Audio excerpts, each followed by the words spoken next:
Dios les bendiga de manera especial. Les saluda Ingrid con una nueva enseñanza. En esta ocasión les voy a hablar del mes duodécimo o mes 12 en el calendario bíblico de Dios. Y con este mes cerramos la serie de enseñanzas sobre los meses en el calendario de Dios. El mes 12 corresponde a los meses de febrero y marzo. Este mes dio inicio el 18 de febrero y se extiende hasta el día 18 del mes de marzo. El duodécimo o mes 12 es también conocido como el mes de Adar, nombre con raíces hebreas y babilónicas. Adar significa noble, poderoso u oscurecido, porque ya vamos a ver este significado en el libro de Esther, donde vemos como lo que parecía que iba a ser un día de gran oscuridad, destrucción y muerte para el pueblo judío, Dios en su soberanía lo torna en un día de alegría y victoria. Gloria a Dios. El mes de Adar simboliza también alegría, fuerza y milagros ocultos. Esto también lo podemos ver en el libro de Esther, donde también vemos la festividad de Purim, celebrada por el pueblo de Israel cuando su destino cambió de un pueblo que iba a ser aniquilado a un pueblo victorioso. Y esto fue posible gracias a que Dios le concedió el milagro de que hicieran otro decreto para que su pueblo pudiera defenderse y así vivir. Ahora vamos a ver algunos versos del libro de Esther, donde vamos a ver la mano poderosa de Dios encubierta y cómo su fidelidad obró milagrosamente a favor de su pueblo.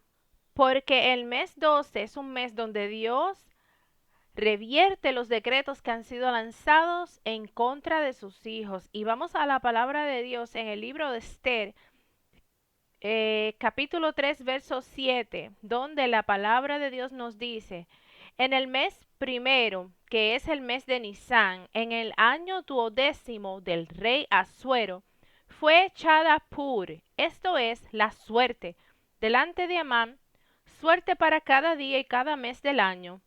Y salió el mes duodécimo, que es el mes de Adar.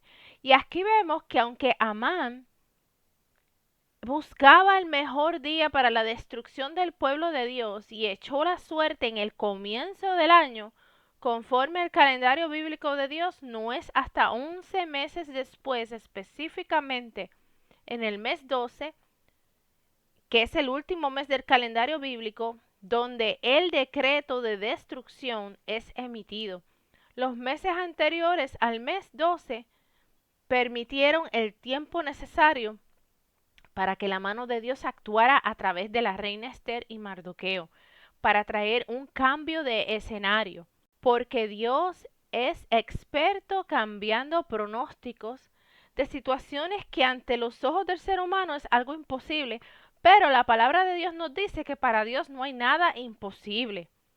Así que si has estado clamando a Dios por algo o por alguna situación en específico, yo quiero decirte hoy que no desistas de clamar, porque Dios todavía hace milagros. Aleluya.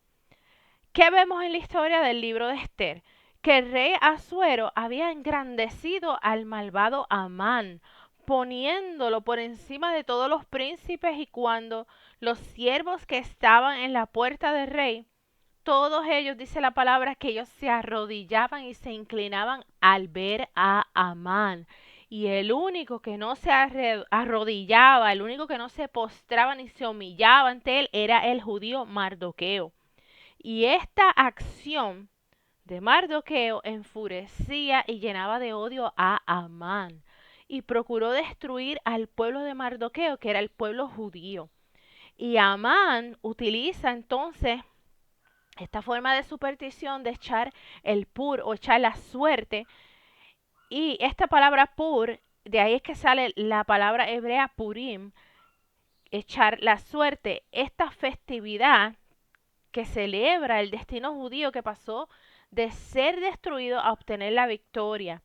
Entonces, Amán va donde el rey Asuero.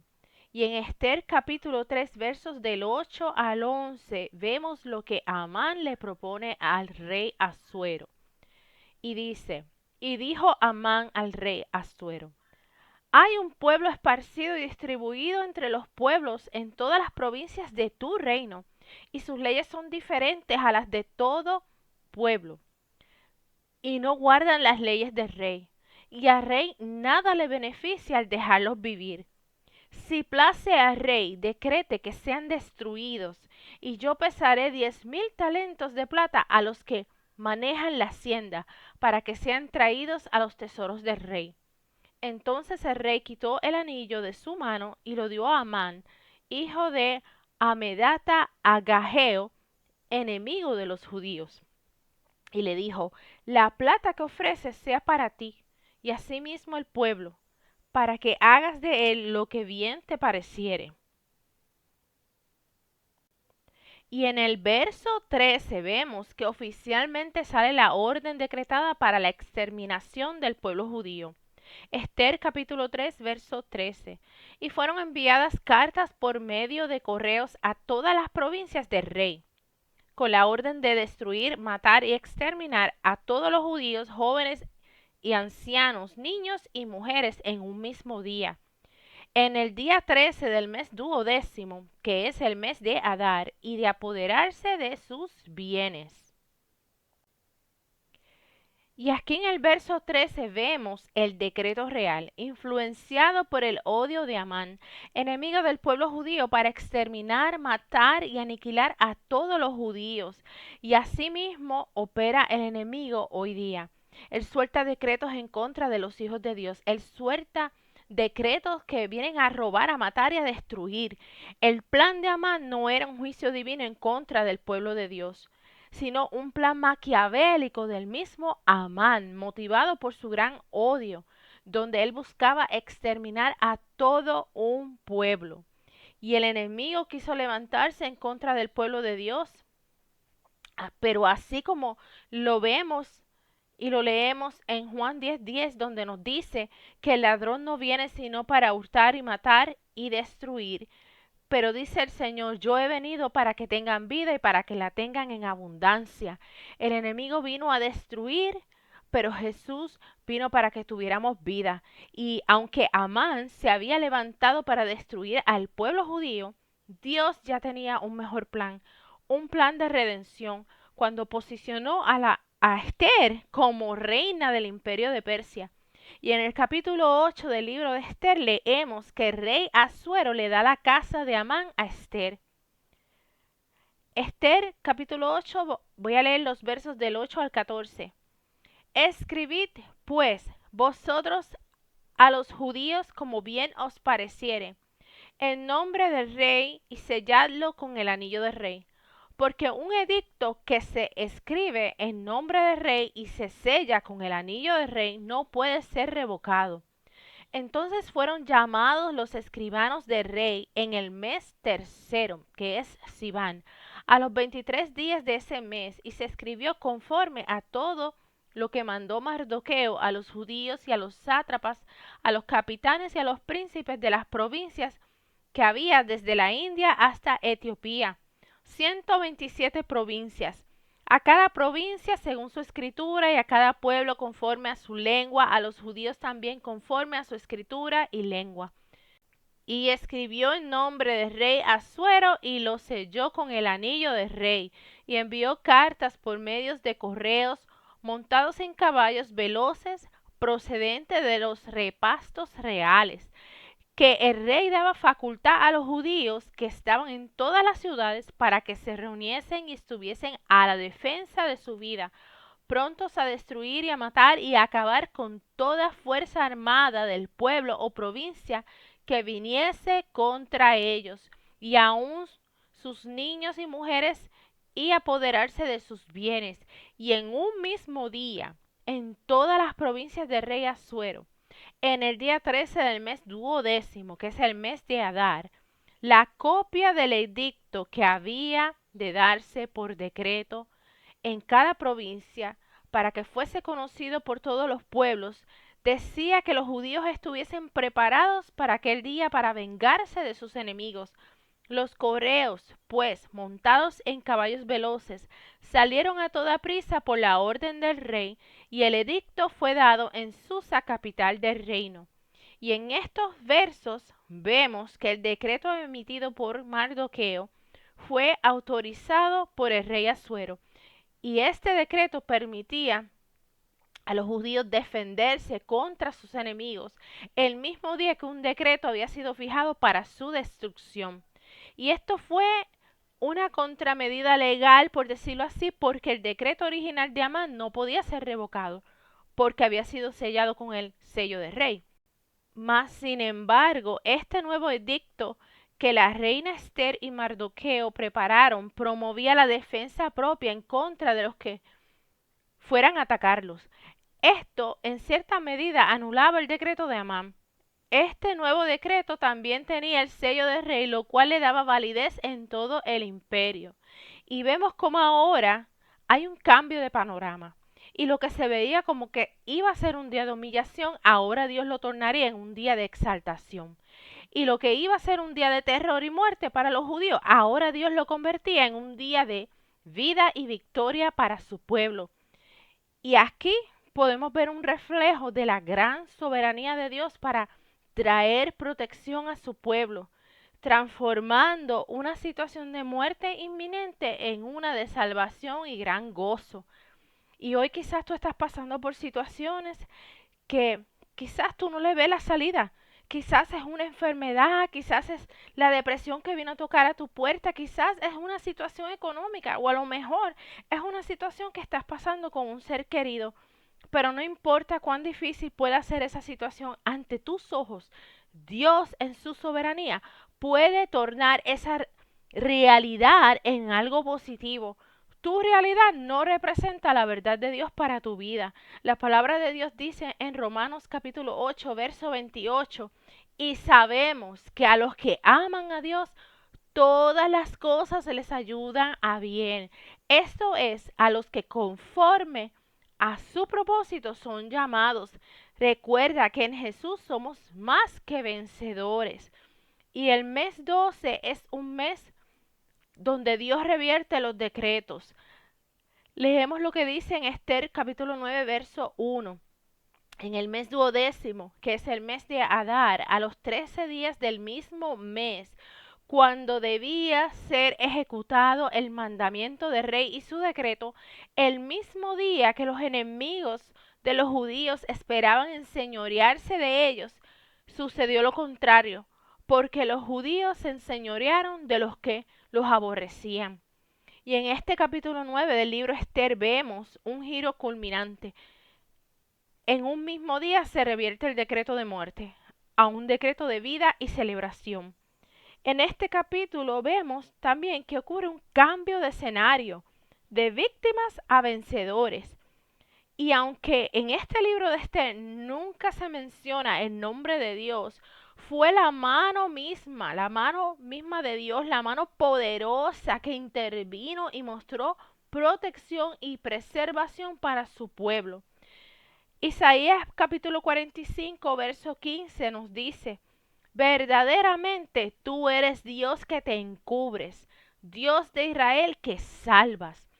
La fidelidad de Dios es grande y Él cumple sus promesas de preservar a su pueblo, incluso ante la inminencia de una destrucción total. Así que no te frustres si estás orando y aún no ves nada, porque Dios está preparando el escenario oportuno para traer respuesta a tu vida. El mes 12 también es un mes de libertad. Leemos lo que dice la palabra de Dios en Segunda de Reyes, capítulo 25, verso 27. Aconteció a los 37 años del cautiverio de Joaquín, rey de Judá, en el mes duodécimo, a los 27 días del mes, que Evil Merodac, rey de Babilonia, en el primer año de su reinado, libertó a Joaquín, rey de Judá, sacándolo de la cárcel. En el día 27 del mes 12, el rey Joaquín, rey de Judá, estando en el año 37 de su cautiverio en Babilonia, es puesto en libertad por el rey de Babilonia. Y en Jeremías capítulo 52 leemos que este rey Joaquín es libertado, pero también recibe honores en Babilonia. Leemos Jeremías capítulo 52, versos 31 al 34. Y sucedió que en el año 37 del cautiverio de Joaquín, rey de Judá, en el mes 12, a los 27 días del mes, Evil Merodac, rey de Babilonia, en el año primero de su reinado, alzó la cabeza de Joaquín, rey de Judá, y lo sacó de la cárcel. Y habló con él amigablemente, e hizo poner su trono sobre los tronos de los reyes que estaban con él en Babilonia. Le hizo mudar también los vestidos de prisionero, y comía pan en la mesa del rey siempre, todos los días de su vida. Y continuamente le daba una ración de parte del rey de Babilonia, cada día durante todos los días de su vida hasta el día de su muerte. ¿Qué nos dice este pasaje bíblico? Nos está diciendo que el rey de Babilonia le dio un trato honorable al rey Joaquín y elevó su trono por encima de todos los reyes cautivos en Babilonia. El rey de Babilonia le cambió las vestiduras de prisionero por ropas reales al rey Joaquín y lo invita a comer a la mesa del rey, a su mesa, por el resto de su vida. Esto nos habla de una restauración en su identidad y en una restauración a su posición real.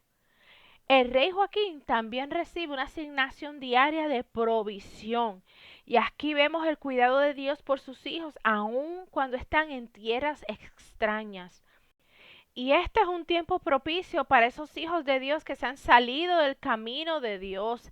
Si tú eres uno de esos hijos apartados, Dios te está llamando. Dios te está llamando hoy. Así como estás, corre hoy a sus brazos, corre a los brazos de papá, porque Dios quiere darte libertad y cambiar tus vestiduras. Así como el hijo pródigo en la Biblia, cuando volvió a la casa de su padre arrepentido y corrió a los brazos de su padre y le fueron cambiadas sus vestiduras y se le fue puesto un anillo en su mano y calzado en sus pies. Hoy el Padre Celestial, tu papá, desea que vuelvas a retomar tu identidad y el lugar que tienes en su reino. Y para terminar, así como el mes 12 vemos la mano de Dios obrando con un contradecreto en contra de los decretos lanzados en tu contra, así también vemos que la mano de Dios trae libertad a los cautivos y también Dios nos dice en este mes 12, Dios nos hace una advertencia en contra de la soberbia. Y en el libro de Ezequiel, capítulo 32, vemos una profecía en contra de Egipto. Solo les voy a leer el primer versículo porque la profecía es todo el capítulo. El verso dice así, primer verso de Ezequiel 32. Aconteció en el año 12º, en el mes 12º, en el primer día del mes, que vino palabra a mí de Jehová diciendo, y ahí le da toda la profecía en todo el capítulo. La profecía que se encuentra en este capítulo 32 del libro de Ezequiel es una advertencia al faraón de Egipto que anuncia la inminente caída y destrucción de Egipto y su faraón a manos de Babilonia como juicio divino por su soberbia. Esta advertencia está en que Egipto era una potencia mundial con la cual las naciones hacían alianzas, pero la verdadera seguridad no está en hacer alianzas políticas o confiar en fuerza militar de una nación o en el brazo de carne del ser humano, no, sino que la verdadera seguridad está en confiar en el Dios Todopoderoso. Y en este capítulo de Ezequiel 32 nos enseña que ninguna nación, por más poderosa que sea, no podrá escapar del juicio divino cuando se enaltece en contra de Dios y en contra de sus propósitos. Por eso recordemos que el mes 12 es un mes donde Dios te quiere sacar de esas cárceles espirituales en las que has estado. Dios quiere que cierres esos ciclos en tu vida que te han mantenido estancado y lejos de su propósito. Dios quiere darte libertad para que te puedas alinear a su agenda divina y al diseño de vida que Él tiene para ti, porque Dios tiene planes de bien para tu vida. Jeremías 29:11 nos dice, porque yo conozco los planes que tengo para ustedes, afirma el Señor, planes de bienestar y no de calamidad, a fin de darles un futuro y una esperanza. Dios te bendiga.